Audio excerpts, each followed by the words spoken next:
Well, hello, and welcome to this next and latest edition of Sports Voice. As you can see, the OACR is packed once again.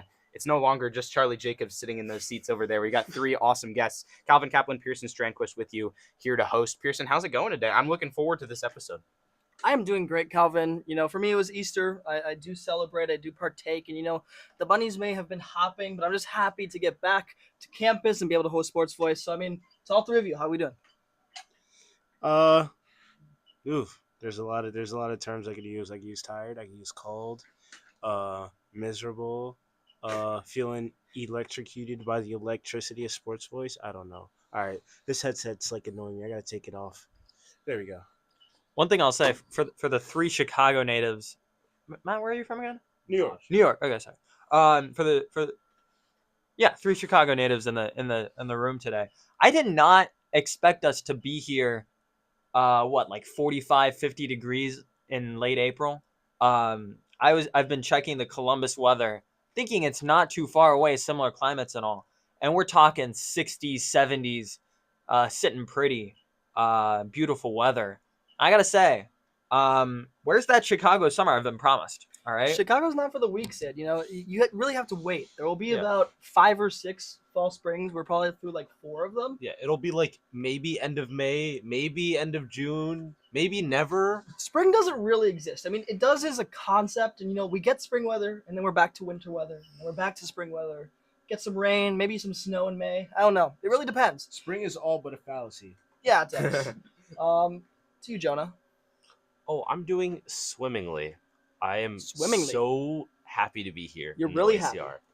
Yes. On a scale of 1 to 10, how happy are you? A solid 7.1. He said he was really happy, Calvin, and he gave us a 7.1. What do you No, think but about like that? I don't think you understand. mean- I would never give anything between an 8 and a 9 because that's just a fabricated number. It's just fabricated. this is just a number system that I've created just now in this moment. Actually, Anyway- you know what? Let's make this a question for all of the other two. On a scale of 1 to 10, how happy are you two to be here? For Matt and Sid. Let's go 1 to 10. Yeah. I'm gonna go an exquisite 8.75. Okay, someone can go 8. There Okay. we go. hey, you know what? The OACR is my home away from home. I'll put it at a 9.6 here. I am ecstatic to be back on Sports Voice. It's been a minute, so I'm happy to be here. Man, I will preface that I am here on like zero sleep. So Okay. of all the places I could be right now, of course Sports Voice is up there, but like my bed might be a little bit above it. interesting. We're gonna keep this in mind with Pick'em later. Yes, All- yes, all we I'm might saying. just- I was about to say. We might You see just how keep that Sid? in mind. You see how Sid was planning the seeds for his pick'em choices later to get the host Says bias? you, Juan Soto. Mr. Yeah. Juan Okay. Soto's my favorite player. Either way, for our listeners, we have Sid, Matt, and Jonah, 2 repeat guests, 1 new guest for our tenure, and we're just gonna go right off the bat. Question of the week. It's a new thing we're doing. It's pretty simple. For our ones this week, Charlie did some draft stuff on his show, and then, of course, it's draft day. What do you expect? And then for Brielle's show, they went a little bit, or they were supposed to go on the WNBA draft, but honestly, they didn't do much. But that's okay, because either way, coming off the WNBA draft and heading into the NFL draft, the question is, what is the best draft in all of sports? And so we're just going to go down the line with the three of you. No repeats, though. So, there might be some popular opinions, and if they do, you just have to have a second choice. So we'll start with Sid and then go down the line. Honestly, thinking about it right now, I'll say the WNBA draft, because honestly, like the way that the WNBA is growing right now, women's college basketball has gotten a ton of hype in the last few years. Obviously, the star-studded 2019 or 2020 incoming college freshman class with like Cameron Brink, Paige Beckers, Caitlin Clark, and obviously everyone that's going to follow them up. I think it's been really, really fun, and just in the last couple of years, if you compare it to relative to the size of the leagues, I think the WNBA has been punching above its weight as far as draft classes have gone so far. And also, I think it's fun with I think it's only 3 rounds that they do. They have snubs, which I think is fun. Like Sedona Prince, for pretty clear reasons that I won't go into, got snubbed at the WNBA draft. And I think it's fun when the 13 teams in the league come together and they say, "Nah, you're not getting in the league, buddy." So as opposed to like the 7-8 round NFL drafts or something like that.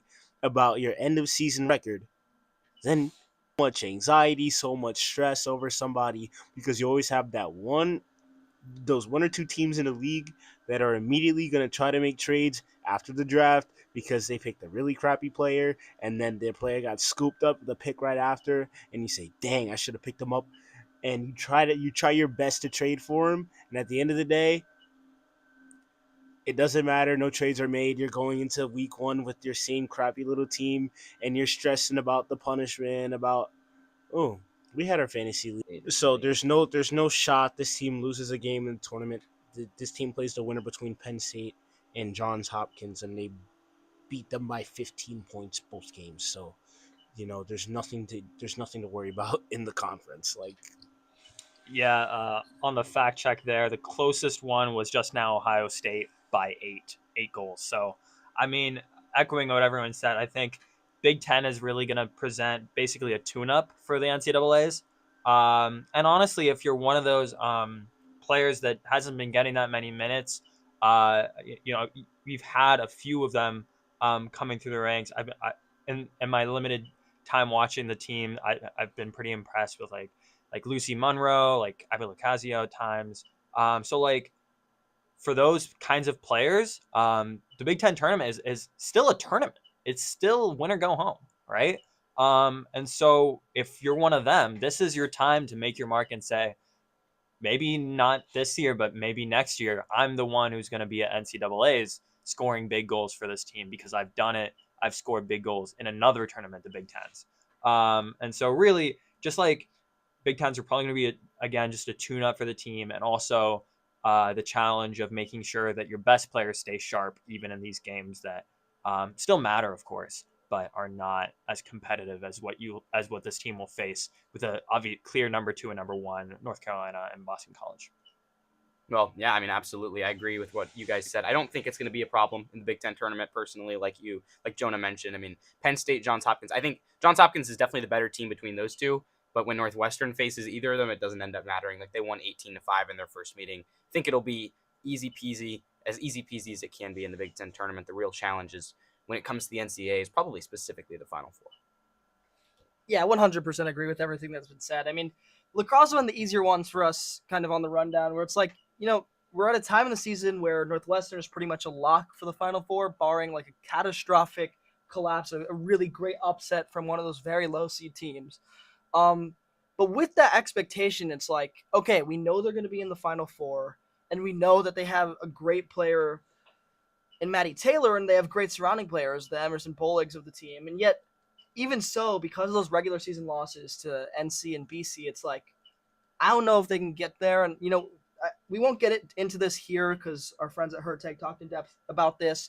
But either way, I think it will be interesting to see if certain things that happen in the Big Ten strategically in terms of like what type of players are being used is going to be moving on or being used in the national tournament, kind of like what Sid's saying. With that being said, Wait, we're going to... One more thing. I did see earlier, I know there's multiple different like rankings that they use within like the world of college sports, but some rankings have Princeton over Northwestern. So that would be a third team hypothetically. Obviously, they haven't played this season, but we will see how they fare against Princeton as well. Yeah, I mean, the Ivy League, especially in terms of like the non-major sports, are definitely not ones to be messed with. I mean, I think that's definitely a thing. Obviously, the coaches poll has Northwestern at 3. But yeah, I mean, you really can't count anyone out. And, even though we'd like to think that the Cats are talented enough to just get there, there's no guarantee. I mean, we see in every tournament, in every sport in college that it's never a guarantee. I mean, I guess except if you're talking about college basketball this season when it was really chalked. So, but that's not the norm.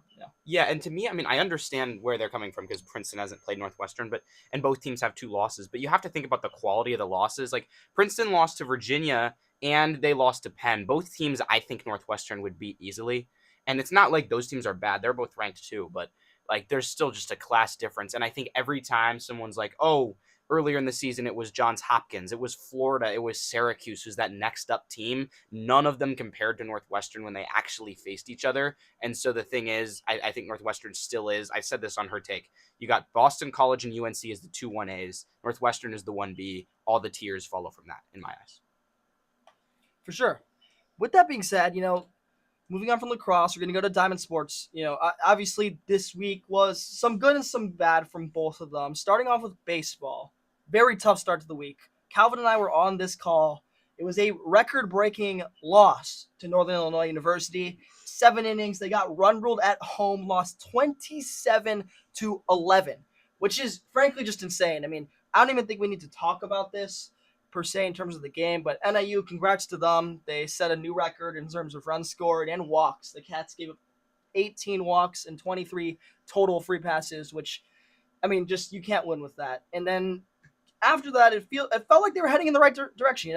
In Omaha, at Nebraska on Friday, got a tough, grindy 9-7 win. Pitching wasn't the star once again, but the offense came and delivered. And then in a doubleheader yesterday, they get run ruled 14-4 and then lose the series 5-2 in the matinee. And it's like, this is the story that we see every time with Northwestern baseball.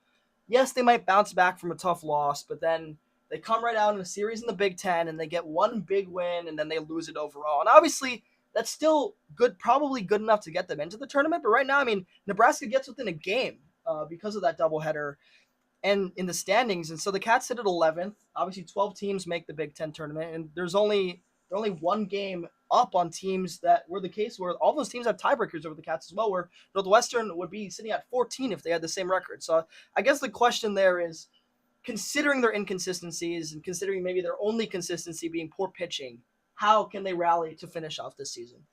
That's a tough question because their next conference series is against Washington, and I think they're getting swept. I'm not going optimistic anymore. I think this team gets swept. And then they play Purdue and Ohio State, which they should win 5 out of 6, but they finished the year against UCLA. So, it's so tough. But the one bright spot I think from this weekend that a lot of people miss is that Christian Fornes in Game 3 had a very good start. Yes, they did lose, but we've talked this to death. There is no depth with this pitching staff. There are 9 underclassmen on this pitching staff, all of which have struggled, including Matt Kauser in that blowout Game 2 victory for Nebraska. So the fact that Fornes, I feel like, is finding a little bit of his footing, I think he could be like another weapon. This team has three pitchers, essentially. Crawford Wade, Sam Leboki, and Matt Kauser. And Matt Kauser has struggled as of late. So if Fornes could be like the number 1, number 2 guy coming out of the pen for Northwestern, which is a little crazy to say, but is it really that crazy considering how bad this pitching staff has been recently? It is not crazy, Matt. It's not crazy. So, my point exactly. If Fornes can grow into somebody that Ben Greenspan can turn to from the bullpen on a consistent basis, I feel like Northwestern is in a pretty good, not pretty good, but a better spot than they were beforehand. For sure, and I think the big thing is like with this pitching staff, they theoretically should make the tournament based on like everyone's schedules. Of course, like barring a complete collapse, where not only did they get swept as Mets predicting in the Washington series, but they also dropped games in the 2 after that. They probably are the better team there. But I think the bigger thing is when you have a heavily underclassmen team, and it's not just with the pitching; it's also a lot of their offenses too. I mean, there's a lot. It's not just freshmen, but it's also just transfers. People who are new to the program, maybe not young in the actual sense, but young in the Northwestern sense. And I think the big question is, what can they build off this season? And I think that's kind of going to be the theme, is like when they are rallying, when they are doing, can they get behind their pitchers when they have bad outings? And then what does that mean for next season, considering a few departures on offense, which has probably been the strongest thing for this team this year?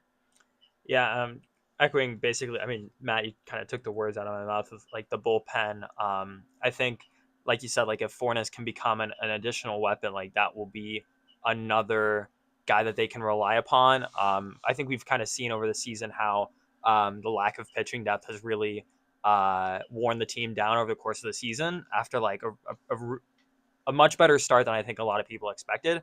I think they're kind of regressing to the mean a bit.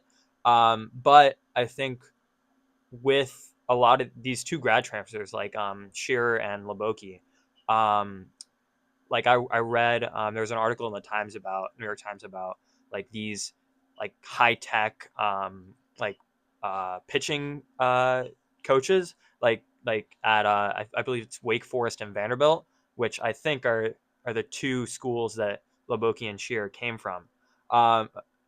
Yeah, and like I think with that, it's like with the young arms on Northwestern's team, I think it would be really valuable, even if like Loboki and Shearer aren't themselves pitching very well, for at least for them to learn from them, right? I think that kind of leadership, like we're almost seeing it kind of a parallel with the basketball team of like learning from those veteran players, passing on those lessons, and like you said, building off of that in the future years. And I think it's always good to have a young team. It's always good to have like the younger the better. Like is my philosophy in pretty much across all sports. And so even if we might not see the end product of that this year, I think like Matt said, like Fornes could be a weapon next game. He could be a weapon in 3 games. He might be a weapon next season, but he just keeps developing and growing, and that's what you want to see. I think like obviously much of this season is like we've said going to the future. But like at least for this year, it's just like being able to take advantage of games like today or like over this weekend, where the pitching gives up 5 runs, which obviously isn't great, but compared to some of the abysmal performances that they've had, they should be able to win those games with their offense. So I think just trying to make the most of what they can get out of the pitching, even though it's not perfect. Yeah, absolutely. I mean, I agree with all that analysis. I think especially what Matt pointed out about Fornes is key because you do look at the staff and wonder where is the depth behind the big 3 pitchers, and obviously someone like Shearer he's been hurt and just has like they really needed him back. But like someone like Sid mentioned with the transfers, you have these guys coming in and adding some top end firepower, but the depth is not there, especially in the bullpen. And Northwestern needs that. Christian Fornes has now had multiple exciting outings. We didn't really mention the 5 no-hit innings he had a few weeks ago, and now he's adding to that with a really good outing in this series. So overall, stuff to like there. We'll go to softball, and then we're going to move to Pick'em because we don't want to miss Pick'em, guys.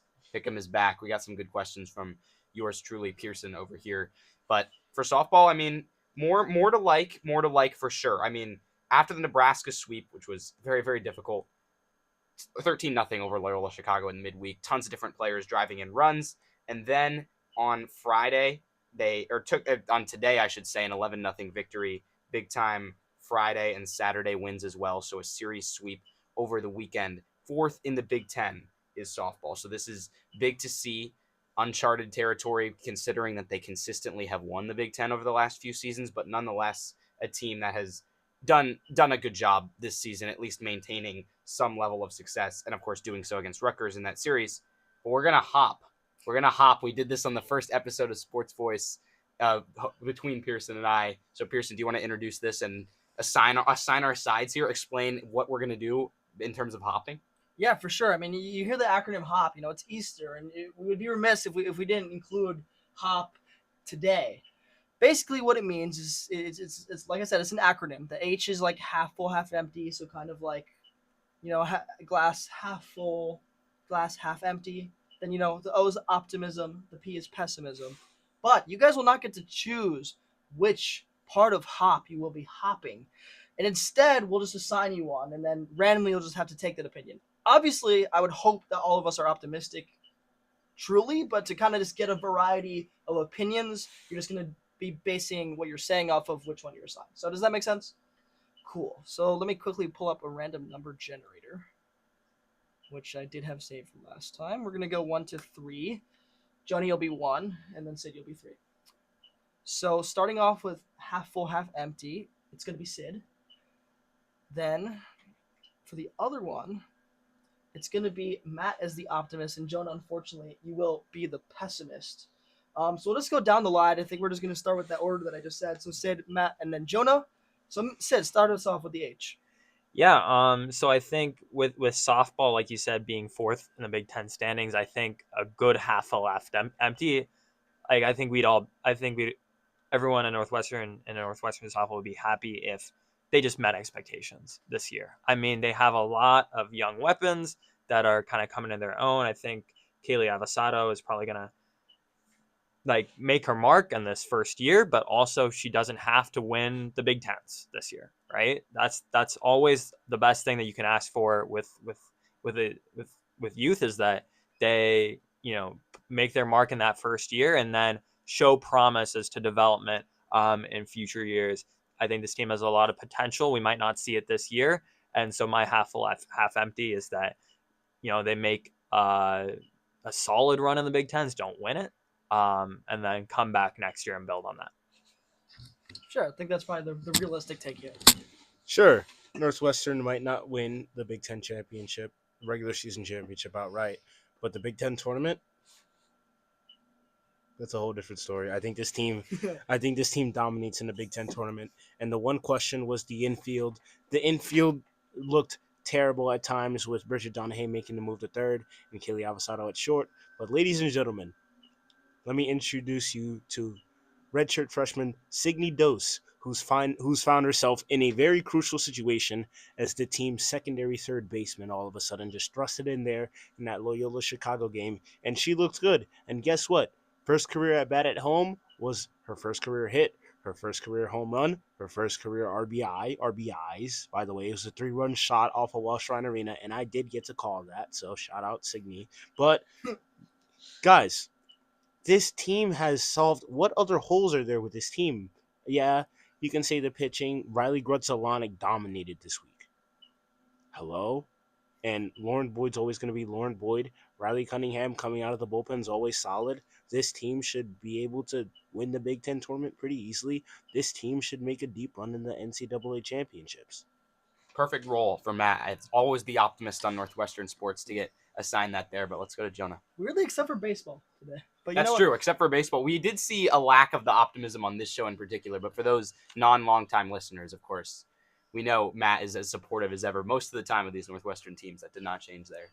Yeah, I feel like this season we just saw inconsistencies at the start of the year that the team has somewhat been able to fix, but at any moment I feel like it could just crash and burn. Like, the offense has not been stable. There have been games where they've just been shut down by obviously best pitchers in the conference, but also just everyday starters that they can't find a hit off of. So I feel like Matt's talked about in the past, the infield and the defense has not been great, and I feel like slowly but surely pieces are going to fall apart, and the Cats they're, despite them being ranked higher than Wisconsin in the Big Ten standings, having to play UCLA is so tough.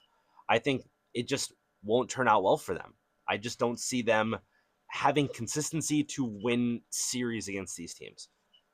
I mean, that's fair. I think that, like, the big thing was Nebraska, right? Number 23 in the country, and they're clearly at the top of the Big Ten. It almost feels like the gap is pretty big, and I think that probably this kind of half full, half empty is probably the most realistic expectation, just because I think Nebraska, at the end of the day, even if Northwestern made a deep run like Matt's suggesting, just won't finish it. And I think the reason why is just because you have a team that probably is the best team, not only there, but also a team that could make legitimate noise in the national tournament, versus I feel like, unfortunately, this just isn't Northwestern's year to do that.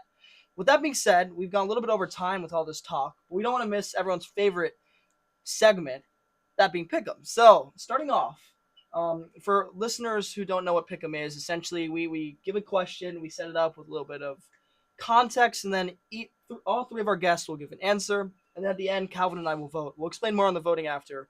We're just going to start off right away off the bat. We're calling expansion escapades.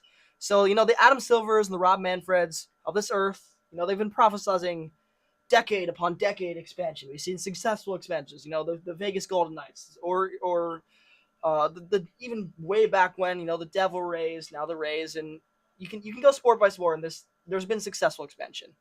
But, there's still kind of cities that feel like they're left out. The Seattles and the Portlands, the Vancouvers and the Montreals, the Nashvilles and the Charlottes. And, those are teams that likely will get expansion teams in the near future. Of course, Las Vegas is a big one, also just kind of a relocation. But here at Sports Voice, we push for more. So what we're going to do is we're going to choose a city for expansion, but it can be a major sport league. It can be all of them. I don't really care. Bonus points if you give me team names. Of course, if you didn't think about that, that's totally fine. But the big thing is this city cannot have any team in the Big Five leagues, that being the MLS, NBA, MLB, NFL, and NHL. So, a lot of Canadian cities knocked off the board here too. But we're going to start with Jonah and then go down the line. So give me your city and tell me why. why does Billings, Montana not have any teams? This is like, guys, that's not great. I just like, sometimes I just All wake right. up in the morning and like, For those of you on the radio, the tripod just got knocked over. on So YouTube, much we're gonna shock. Set that up. He blew Continue, Pierson in the- restart. and then- like, why? Like, I just wake up in the morning with like dread in my mind, thinking about how someone could be in Billings, Montana, and not being able to see the glorious Montana Mountaineers of Major League Soccer. Like, of course, of all the leagues that need expansion, MLS, which I know maybe we'll get to later, I don't know if we'll have time, but like, this is just like the perfect place to like be, whether you're in the mountains or down in the plains of Montana. You have so much great terrain options for where you want to put this stadium, and I feel like the U.S. will just be flocking to Billings to see the glorious Mountaineers and their conquest to capture the MLS. Thank you. Wow. I will say, for the radio, I knocked over the tripod. It was me. Calvin and I had the same exact reaction, hands on our heads, like, amazing pick, Jonah. But, Matt, go ahead. In the year 2025, with our new Sports Voice co-host, we do not have a professional team in the city of Strandquist, Minnesota. Why? I do not know. Why? I do not know. Yes, the city of Strandquist, Minnesota. Yeah, there are like 15 people that live in there, but that's Banger what name. makes it fun. Banger Let's name. make Strandquist, Minnesota bigger than New York, bigger than LA, bigger than Chicago. Let's give them I don't know. Let's give them a basketball team and make them, I don't know, the Strandquist sightseers, because they're gonna be so much sightseeing with the amount of revenue that's about to be brought into Strandquist, Minnesota.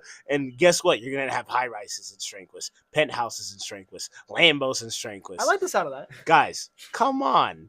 We're going to take Strandquist, Minnesota from a population of 15 to a population of 50,000 in a matter of one season. And all it takes is the Strandquist sightseers of the NBA.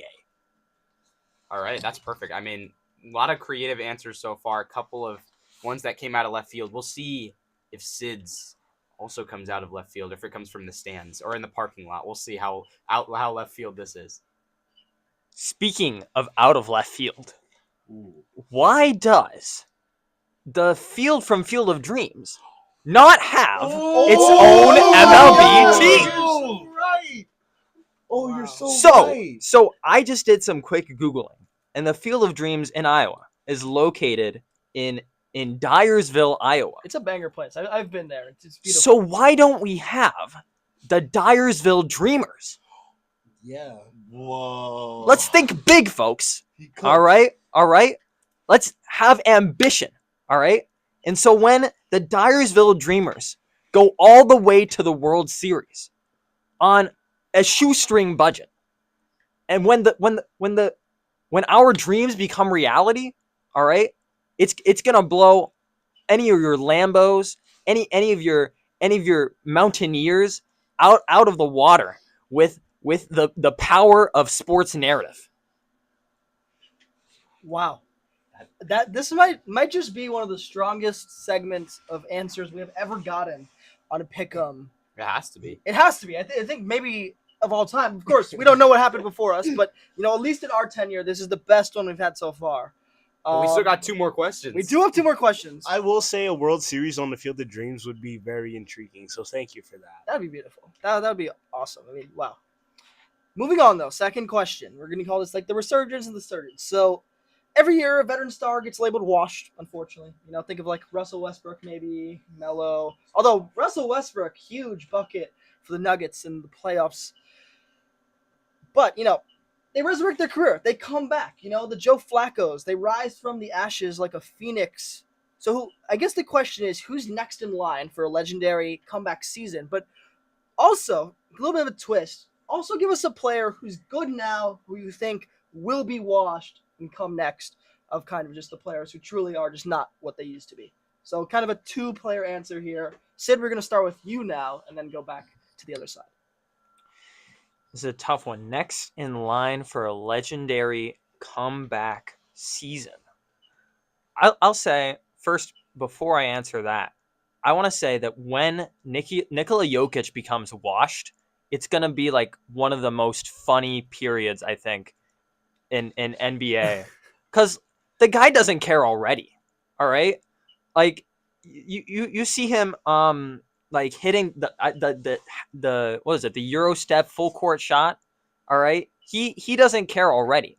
So when he starts breaking them, and you know, what happens next? All right, because he's a basketball superstar, right? But I think the sheer quality of his play is the only thing that's keeping him there.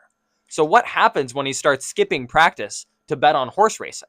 All right, what happens then? I think the possibilities are endless, and I can't wait to see it.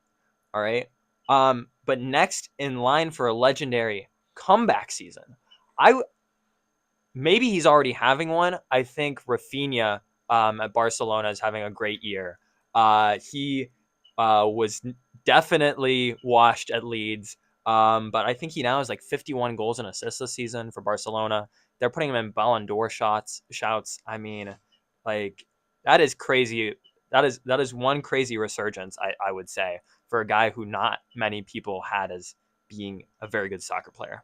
You know, I will say I'm pretty sad about Rafinha. You know, he snubbed Chelsea, went to Barcelona, and now he's having such a great time. You know, the images coming out of that comeback against Celta Vigo, where he's hugging Hansi Flick. I mean, iconic, honestly. And if Barcelona goes on to win anything this season, it will definitely be because of him. And I mean, they're in line for a quadruple.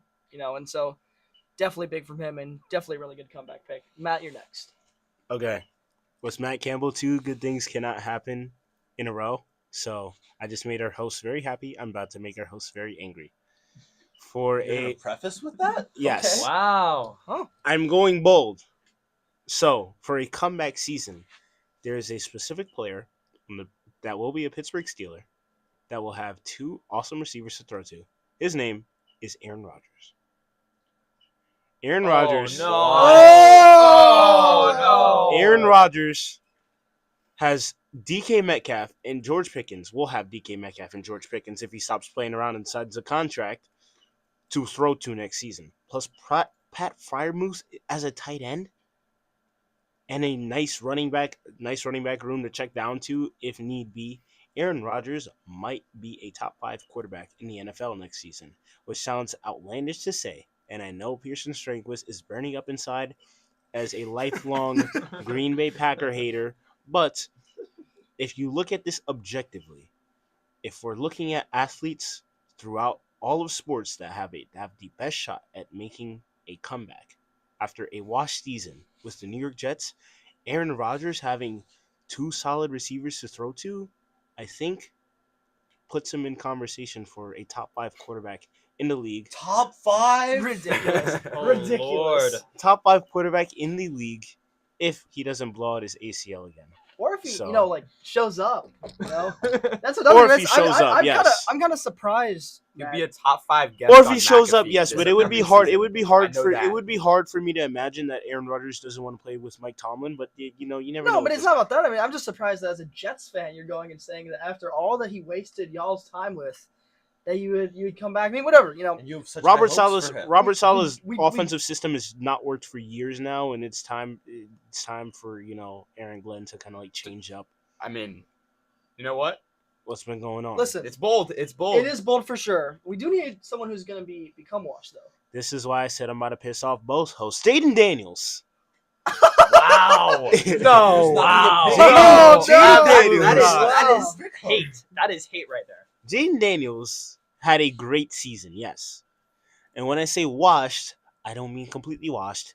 I feel like he's going to be mid in a couple years.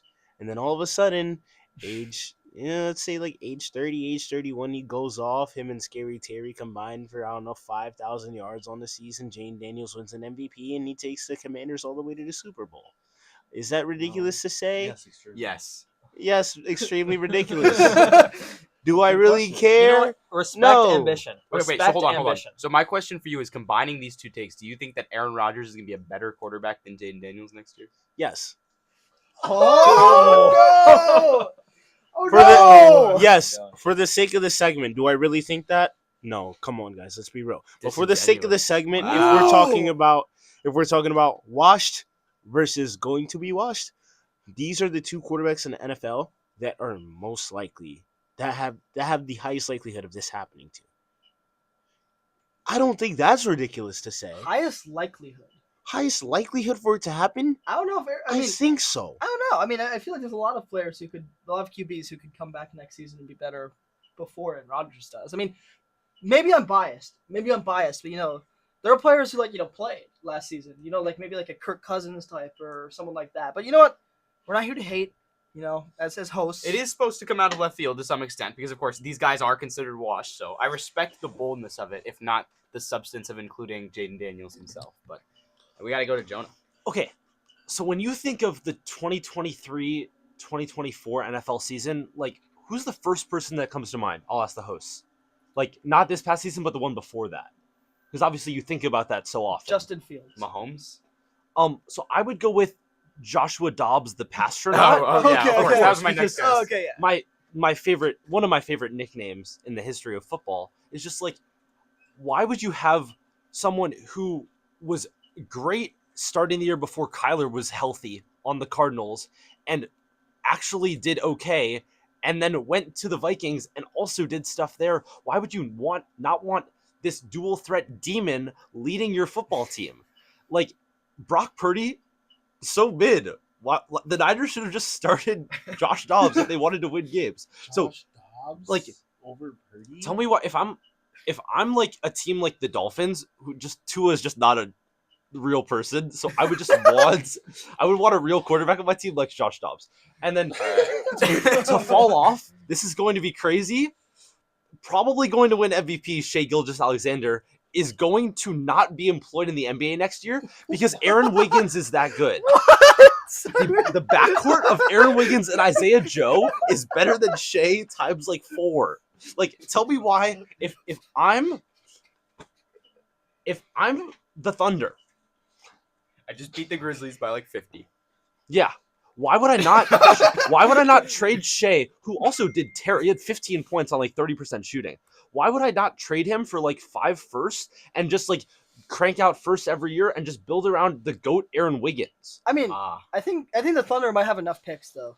But like they could just, if they want, they can have Hartenstein run the point. They can have Jay Will be their leading scorer. They don't even need Shea. Like, Yeah, let's trade the guy that has scored 20 less than 72 consecutive games. But not today. This is the universe. This is the universe. If Nico Harrison was the Thunder GM. Yes, I think so. I think maybe, but this is kind of exactly what we expected. Yeah, Sam Presti actually learned that he can trade first round picks for like paychecks. So if he just collects infinite first round picks, he'll just be more rich. Because, yeah. All right. Well, we got some good answers so far. I think this last pick 'em. Maybe we'll see if it's going to be as bold as the other two because this one's more just about creativity. So this says the title of this segment is Pick 'em. Is it supposed to be picking that pick 'em? You know what? Picking that pick 'em. Picking that pick 'em. Pick 'em that pick 'em. We're going to be picking. Yeah, pick 'em that pick 'em. So while the future of Sports Voice has already been decided and the class of 2029s will take our place are unknown and probably, what are they doing? Like not doing homework in their senior years right now? Maybe just like pretty lame, chilling, hanging out. They're gonna be here sometime next year on Sports Voice at WNUR when we welcome in the new crop of freshmen. Pick'em always stays ever present, and so we're not gonna get rid of it. And with that in mind, with that being said, we figured there's no place to get new ideas better than from our lovely guests here. So we're gonna be picking your pick'ems ideas. We've got high expectations, and if they exceed them, maybe we will use them on a future episode. And this is not a ploy to just get ideas because we would never do something like that. This is totally entirely your creativity. So in line with her take, make sure these pick'ems are blissful. Let's get some blissfulness. And make sure they're electric. Go ahead, Matt. You can go first. I'm about to stir up some controversy in WNUR if you guys actually use this one, but I would do start, bench, cut, WNUR commentators. Oh, come on. No. Do that one. Here's how it would work. I would give you 3 commentary pairs from the past week. So you guys better have Wait, done the your pairs? research. We're just counting 2 people now? You guys had better have done your research and better have listened to the calls, because I'll give you 3 commentary pairs. Right? I'll give you 3 commentary pairs from the past week. You'll play start, bench, cut, and you will give me an explanation as to why you cut who you did, why you started who you did, etc. Little feedback, live feedback for our WNUR commentators. So a little extra motivation for guys to do their prep and all that kind of stuff, because obviously nobody wants to get bad mouth on Sports Voice. It's supposed to be an electric episode, not a depressing episode. So there you go. Start, bench, cut, WNUR. Wow. Sid? Wow. That's gonna be difficult to follow up. But I think for me, one of my favorite sports archetypes is the next, like the whole like idea of like the next Messi. So back in the day, like I think it was like 2015, 16 or something, like Messi did a collaboration with Adidas where he did like the 10 players most likely to become the next Messi. And he went for 0 for 10, right? Yeah, he went over 10. Like none of them panned out. Like Giassi Zardes is on that list. Kyrie Shelton is on that list, and he's a Sporting Kansas City lifer. So I think for my pick'em, we need to pick the guys who are projected to be the next Messi in any sport, right? But are gonna completely flop, right? Oh. I think like pick your flops of the younger crop going forward. Pick your flops, and also who is your favorite player of history who everyone had like the biggest stock and invested everything in them, and they've turned out to be nothing. I like it. That's good. Like Emoni Bates comes to mind recent years, although he did score like 25, right, in that one game with the Cavs. But I like that a lot. I think that could lend itself to a lot of great answers. We will go to Jonah. At first, I was gonna go with some like pick'emception and say like pick 'em. It didn't really like flesh I out in think my that's head. been done like a few weeks ago when Sammy and Claire did one of their last episodes. They had old Sports Voice hosts on and had them pick their favorite pick'ems. No, but it's like pick. There's no idea here. It's like, Okay. pick the Okay, pick'em. move on. I don't know. Pick the pick'em Okay. inside the So, pick'em pick the inside pick'em, the the pick'em, pick'em. the Wait. Okay. When you guys were younger, did you ever think that like before like color photography, there was just like no colors in the world? Is that like Oh, Maybe briefly. Yeah. like no, Yeah. like really young, like not like okay. Probably, yeah. Anyway, so the world would not be the world without like colors. I feel like colors are like a really cool thing. That's true. In this pick'em, you are going to spit out a series of letters and numbers that generate a hex code. The co-hosts are going to plug in this hex code, and then we're going to see what color it is, and then you guys are going to we're blindly creating colors from our imaginations, and you have to judge whose color is the best based on absolutely nothing. I like that. Okay. Yeah. A little bit of like pick'em assumption and within that, it's kind of a lot of pick'em within the pick'em.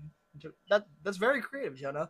Yeah, I think so. I guess what we'll do the voting. For those of you who haven't been on for the voting yet, what we do is Pierson and I each vote. If it's 1 vote each, we're gonna have whoever. Sorry, to clarify, we're gonna vote on which answer we think is best. Pierson and I, if we both agree, that person wins. If we split, the person who did not get the vote will be the tie-breaking vote to decide who wins each pick'em. Then we'll probably, what do you think, Pierson? Go into MLB and then some draft day just for the sake For the of sake of time, so that we wrap up So at a reasonable hour. to be fair, we promised our guests kind of their zone of what they wanted to talk about. And Jonah chose Major League Rugby and said, I assumed wanted to talk about the MLS. But I think we're just going to do MLB today, That's which fine. is fine. But that is a reason for you two to come back, because that means you'll get priority for your national sport talk. But with that being said, let's just go top down, starting off with expansion escapades. Man, I got to be able to talk.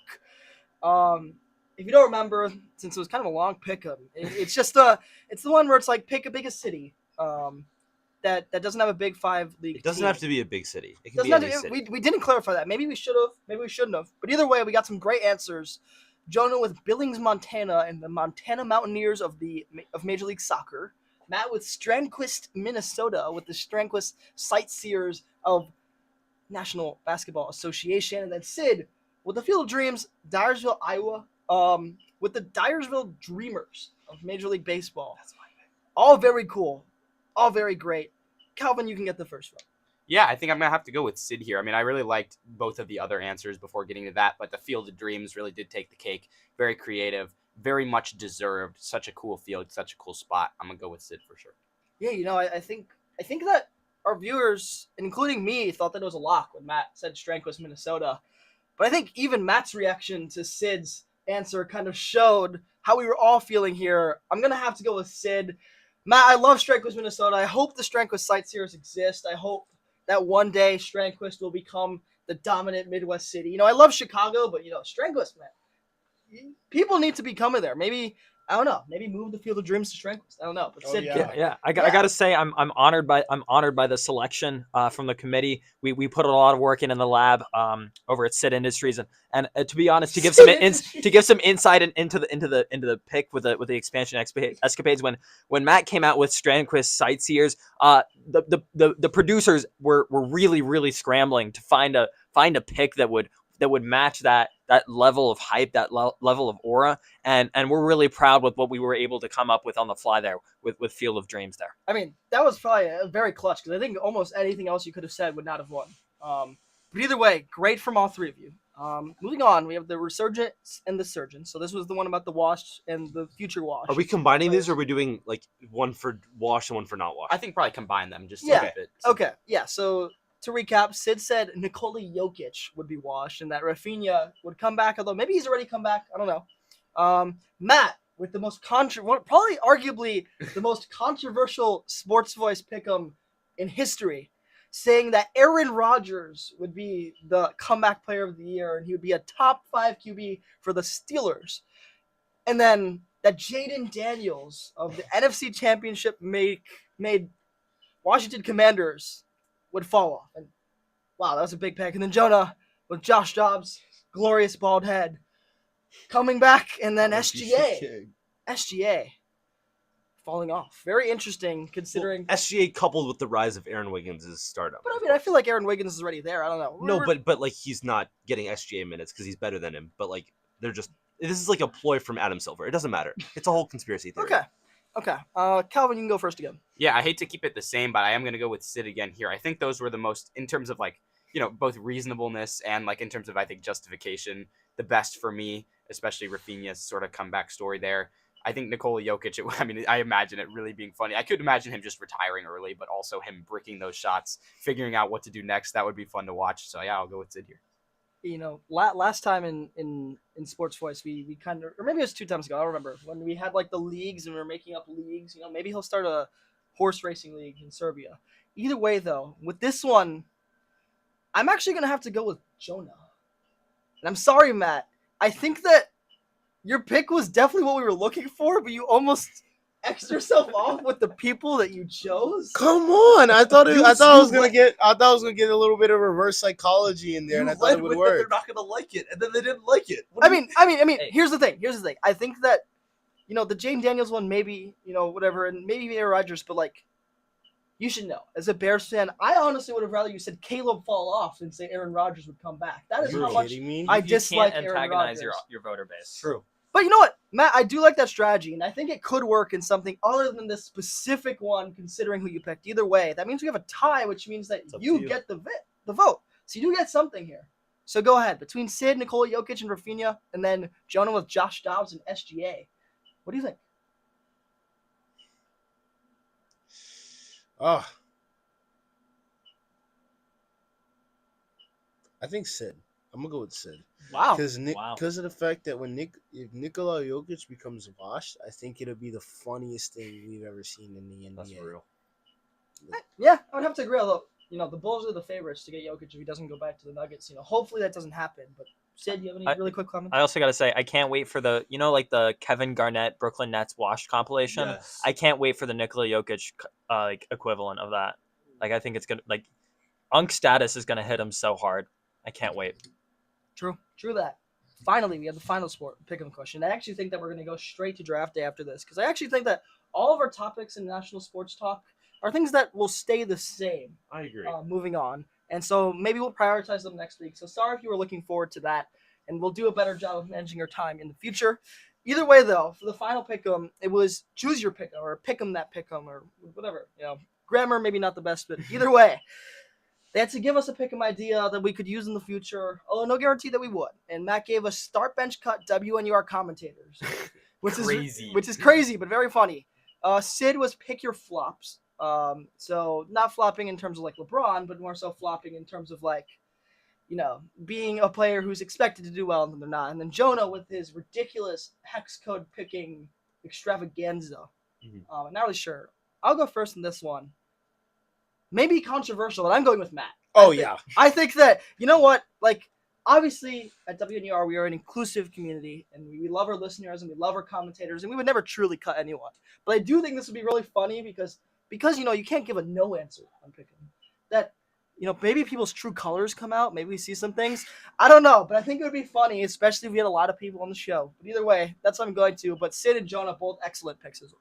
Fair enough. I will say I don't think Matt's will ever actually happen, unfortunately, because I don't think we want to, I agree. we don't want to breed any Freshman Palooza 2026. Freshman Palooza on Sportsathon. Maybe you'll hear it late at night. Sophomore Palooza. I don't think there's any way in which we can tear down anyone. I think everyone at WNUR does a fantastic job at commentary. So can't go with that one, unfortunately, even though, I understand why it'd be funny. At the same time, a very much creative idea for Pick'em, something we probably could not do, but understandable nonetheless. But I am going to go with Sid again. I know I just said Sid for the previous two, but I do like the pick your flops idea. There's so many different avenues and creative ways you could go. I think, Jonah, yours needed maybe to do a little bit more with sports specifically, although I think I can see why it's vaguely related. I like where you're going with it. I think I like Sid's the best in my opinion. And although Matt, once again, with I guess you're going to have an opportunity to take this one here, but certainly a creative out of the blue idea for our final pick'em here. Matt, I will say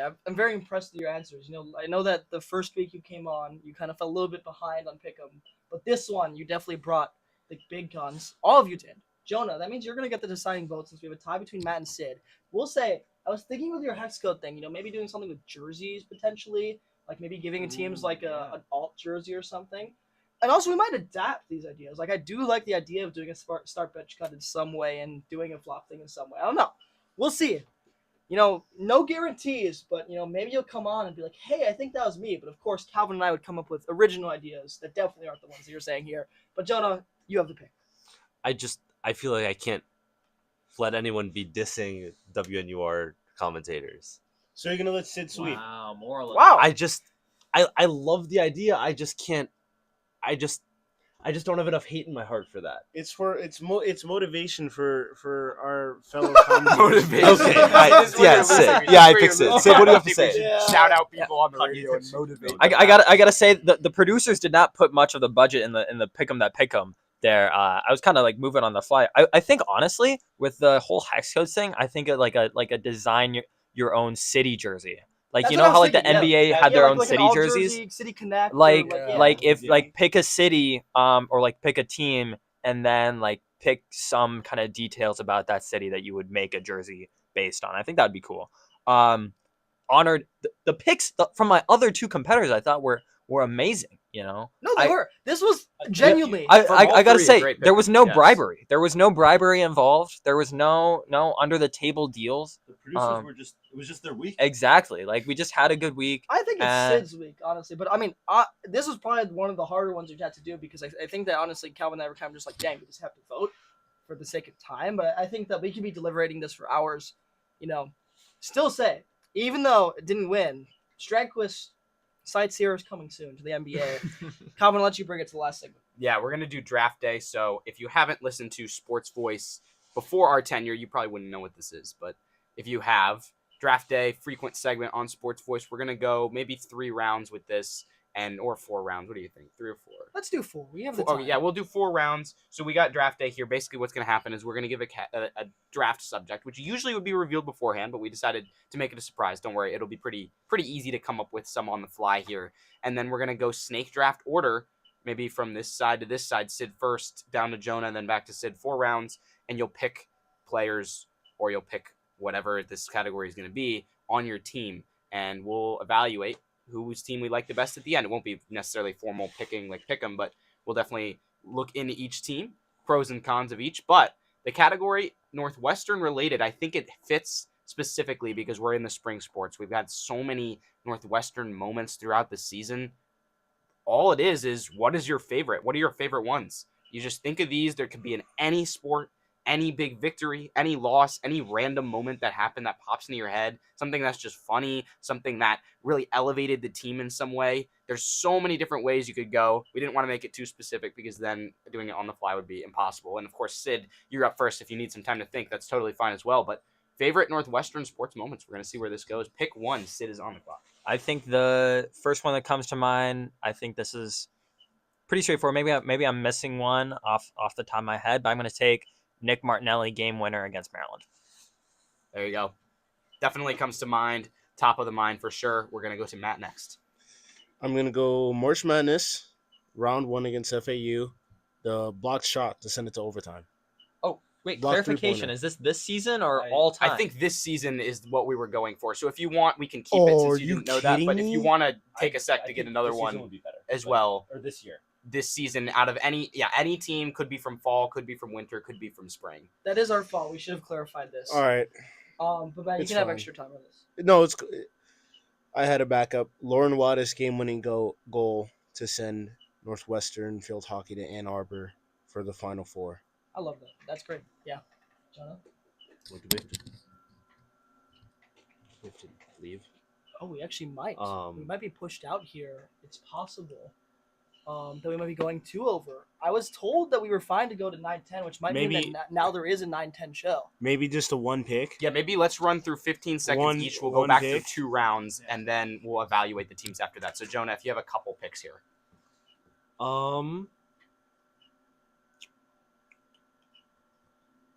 I'll say, there was a Kyla Jones block to send Northwestern, to victory against UNLV. Mhm. And Thank one you. more, yeah.